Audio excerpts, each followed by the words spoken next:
Battle to the heavens के पिछले episode में हमने देखा था सोयन फेंग जुनजी के साथ एक पहाड़ी में चला गया था, जहां पर वो अपने बॉडी से एंसेंट फेनिक्स ब्लड एसेंस को निकालने की कोशिश कर रहा था। 3 ड्रॉप को तो वो बाहर निकाल लेता है, लेकिन जब बाकी ड्रॉप्स को वो निकाल रहा था तब वो उसको रिफाइन करने का डिसाइड करता है और इससे वो एक ट्रैप में फंस जाता है। अब आगे एपिसोड स्टार्ट होते ही जैसे ही वो इसको रिफाइन कर रहा था, उसे फील होता है कि इस बार सोयन इस ब्लड एसेंस को रिफाइन कर रहा है। पिछली बार से बहुत ज्यादा वॉलेटाइल हो रहे हैं और बहुत ही ज्यादा स्ट्रांग है। तुरंत ही दोस्तों सोयन का बॉडी अपीयरेंस चेंज होने लगता है और जैसे ही ये चीज फेंग जुनजी और बाकी लोग देखते हैं, फेंग जुनजी शॉक्ड हैरान होकर कहते हैं क्या सोयन उस ब्लड एसेंस को खुद से रिफाइन करने की कोशिश कर रहा है। ने बताया था कि वो ब्लड एसेंस दोजोंग या उससे ऊपर के लेवल के पर्सन का है। उस ब्लड एसेंस को भी रिफाइन करने के लिए ऑलमोस्ट उसी लेवल के पर्सन की जरूरत पड़ेगी। मुकिन कहने लगती है सोयन जो इस ट्रैप में फंस गया है, अगर वो इसको रिफाइन नहीं कर पाया तो सोयन की बॉडी ब्लास्ट हो जाएगी, पर अगर उसकी बॉडी इसको रिफाइन कर ली तो उसके अंदर बहुत खतरनाक चेंजेस आएंगे, उसकी स्ट्रेंथ बहुत ज्यादा बढ़ जाएगी। लिलियन हंसते हुए कहता है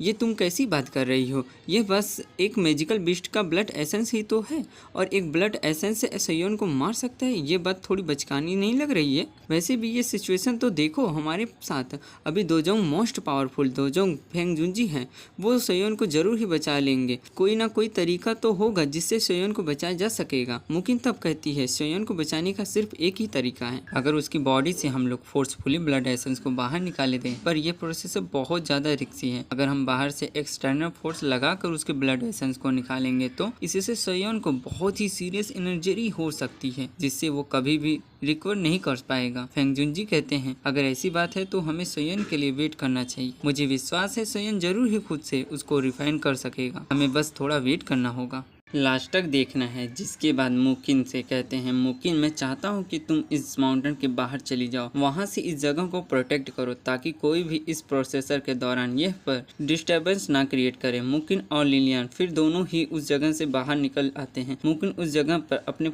मैजिक से एक बैरियर बनाने लगती है जो कि सोयन और फेंग जुनजी को बाहर के वर्ल्ड से पूरी तरह से आइसोलेट कर देती है। जिसके बाद फिर हम लोगों को सोयन को दिखाया जाता है जिसकी बॉडी में चेंजेस होने स्टार्ट हो जाते हैं। सबसे पहले तो हम देखते हैं जो ब्लड एसेंस का रेड एनर्जी है वो सोयन के ब्लड वेल्स पे भारी पड़ रहा है। यहाँ पर वो सोयन के डीएनए में भी अटैक करता है, जिसके बाद धीरे धीरे करके सोयन के डीएनए में चेंजेस आने लगती है। अब दोस्तों किसी के डीएनए में चेंजेस करना यह कोई मामूली बात नहीं है, इससे सोयन को बहुत ज्यादा तकलीफ होती है। सोयन दर्द से बहुत ही जोर से चिल्लाता है और इसकी दहाड़ से पूरा का पूरा माउंटेन गूंज उठा था। यहाँ पर फेंग जुनजी सोयन को देखकर कहने लगते हैं लगता है मुकिन ने जो कहा था वो हो रहा है। देखकर समझ में आ रहा है कि सोयन की बॉडी अब नर्स एनर्जी को कभी हैंडल नहीं कर पाएंगी। तभी लोगों को सोयन को देखते हैं जो खून की उल्टी करने लगता है और फिर देखते ही देखते सोयन की बॉडी में सोयन की न्यू नर्स साफ दिखाई देने लगती हैं। यहाँ पर जो रेड एनर्जी सोयन के नसों में घुल गई है वो सोयन के चेहरे से बाहर निकल जा रही है, मतलब कि उन नसों का साइज बढ़ रहा है जिससे वो नस सोयन के शरीर में स्किन को फाड़ कर बाहर निकल रही है। हम लोगों को सोयन की बॉडी के अंदर दिखाया जाता है जहाँ पर लगातार डीएनए में चेंजेस हो रहे हैं। वहीं जिस वेसल में सोयन अपनी बॉडी के अंदर उन ब्लड एसेंस को रिफाइन करने की कोशिश कर रहा है वो भी बहुत ज्यादा धमाकों की वजह से कमजोर हो जा रहे हैं। सोयन तड़प रहा है, कह रहा है लगता है मैं अब मरने वाला हूँ,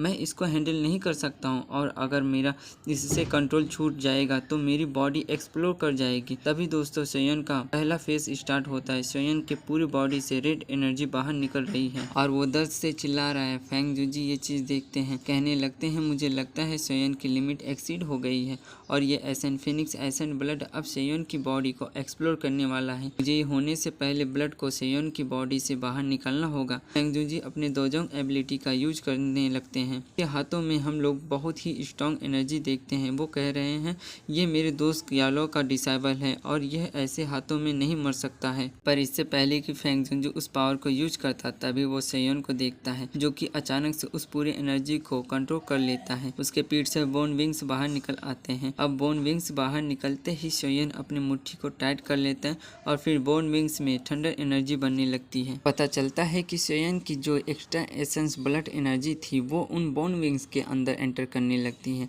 सोयन के फेस से नर्स के जो बड़े बड़े मार्क्स थे वो भी गायब होने लगते हैं। सोयन की बॉडी अब एसेंस ब्लड की एनर्जी को संभालने लगती है। थोड़ी देर के लिए सन्नाटा हो जाता है। हम देखते हैं कि बोन विंग्स का साइज बढ़ने लगता है, पर उसके तुरंत ही बाद ही अचानक से सोयन का बहुत ही जोर से चिल्लाता है। रेड एनर्जी सोयन के शरीर से होते हुए ऊपर जो मुमकिन के वो बैरियर बनाया था उसको तोड़कर पार कर देता है। सोयन इस वक्त अनजाने में Phoenix sky and dragon rover attack कर रहा था। सोयन दर्द से तड़प रहा है, पर ये एनर्जी के इफेक्ट से दोस्तों ऊपर में मुमकिन और लिन यान दूर उड़ जाते हैं। थोड़ी देर में हम देखते हैं सोयन की बॉडी शांत हो जाती है। सोयन बड़ा खुश हो जाता है, कहता है अच्छा हुआ मैंने ये बोन विंग्स पहले ही रिफाइन कर लिया था। अगर यह आज मेरे पास नहीं होते तो कभी भी मैं इस एनर्जी को संभाल नहीं पाता। अब यहाँ पर माहौल शांत हो जाता है तो फैंग जुनजी भी अपनी एनर्जी को सप्रेस कर लेता है। सोयन की ओर मुस्कुराते हुए देखता है, कहता है एंसेंट फिनिक्स टाइप का ब्लड एसेंस याओचेन, तुम्हारा डिसाइबल सच में बहुत ही ज्यादा दमदार है। अगर मैं और तुम साथ भी होते तब भी हम हेवन डीमन फिनिक्स टाइप के साथ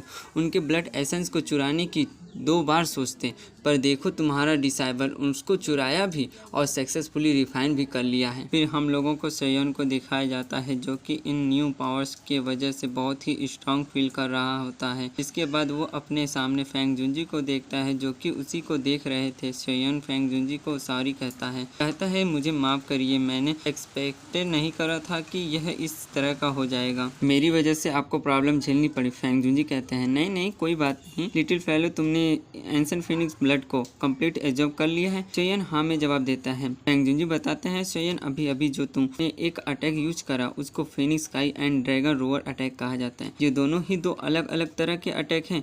हर एक अटैक सोनिक वेव की दुनिया में टॉप नॉच पे करता है, पर हैरानी की बात यह है कि तुम ये दोनों ही पोजेस करते हो। सोयन अपने मन में सोचने लगता है मेरा ये जो ड्रैगन रोवर है वो मैंने जिंग जोंग ड्रैगन पिल को कंज्यूम करके हासिल किया था, पर ये जो फिनिक्स स्काई क्या है ये मेरे पास तब आ गया जब मैं वो एंसेंट फिनिक्स ब्लड एसेंस को एब्जॉर्ब कर रहा था। फैंग जुनजी कहते हैं लगता है सोयन तुम बहुत गहरी सोच में पड़ गए हो, इतना ज्यादा टेंशन मत लो, बस तुम्हें अब और ज्यादा कुछ चीजों का ध्यान रखना है, जैसे तुम्हारी ये हेवन डीमन फिनिक्स विंग्स हैं। सोयन कोशिश करना तुम इन विंग्स को कम ही यूज करना, एक यही तरीका है जिससे वह हेवन डीमन फिनिक्स टाइप ये जान सकती है कि तुमने उन लोगों के मेंबर के विलोंग्स विंग्स को चुराया है, और अगर उन लोगों को यह बात पता चल गई तो तुम इस वजह से बहुत बड़ी प्रॉब्लम में फंस सकते हो। सोयन बड़ा खुश हो गया है, कहता है मास्टर मैंने ये नहीं सोचा था कि मेरी ये जो बोन विंग्स हैं वो ब्लड एसेंस को एब्जॉर्ब कर लेंगे, और मैं देख सकता हूँ कि ये बोन विंग्स उस ब्लड एसेंस को एब्जॉर्ब करने के बाद बहुत ज़्यादा स्ट्रांग हो गए हैं। मैं इनकी पावर फील कर सकता हूँ। जिसके बाद सोयन उन विंग्स को एक बार झटकता है और दोनों तरफ से एक बहुत ही स्ट्रॉन्ग अटैक आते हैं। ये एक सोनिक अटैक था जो कि उन दोनों साइड के पहाड़ों को तोड़ देता है। जिसके बाद सोयन अपने बोन विंग्स को रख लेता है। वैसे ही लिलियन और मुकिन उन लोगों के पास आ जाते हैं। मुकिन बड़ी सरप्राइज है, सोयन से कहती है सोयन मुझे विश्वास नहीं हो रहा है कि तुमने सच में एंसेंट फिनिक्स ब्लड एसेंस को एब्जॉर्ब कर लिया है। लिलियन सोयन के पास आता है, कहता है बेवकूफ तुम इतनी डेंजरस चीजें करते हो, तुम्हारे लिए मैं कितना ज्यादा वरीड हो गया था। ये लोग कह रहे थे कि अगर तुम इसको रिफाइन नहीं कर पाओगे तो तुम्हारी बॉडी ब्लास्ट कर जाएगी। यह कहते हुए लिलियन सोयन को एक पंच मारता है, पर दोस्तों यहाँ कुछ अलग चीज होता है। जैसे ही वो सोयन की बॉडी को पंच मारता है वहाँ पर एक रिपल जनरेट होता है, और भले ही ये पंच बहुत ही ज्यादा स्लो था पर इसके बावजूद भी लिलियन की फिस्ट इंजर्ड हो जाती है। लिलियन कहता है सोयन तुम्हारी बॉडी तो एक मॉन्स्टर की तरह हो गई है, अब तो मैं तुम्हारे ऊपर मजाक में भी अटैक नहीं कर सकता हूँ। फैंग जुनजी ये सब चीजों को देखकर बहुत खुश हो रहे थे। जिसके बाद वो सोयन की ओर आगे बढ़ते हैं और फिर कहते हैं सोयन मुझे वो याओचेन के बारे में सारी बातें बताओ। याओचेन का नाम सुनकर सोयन बड़ा इमोशनल हो जाता है। जिसके बाद सोयन फैंग जुनजी को बताना स्टार्ट करता है वो उस दिन की बात जब मास्टर यालो को हॉल ऑफ सोल के लोग से मुझसे बचाते वक्त पकड़ लिए थे। और दोस्तों बस इसी बात के साथ बैटल टू द हेवंस का यह एपिसोड भी इसी जगह पर खत्म हो जाता है। आई होप आपको ये वीडियो पसंद आया होगा। Thanks for watching.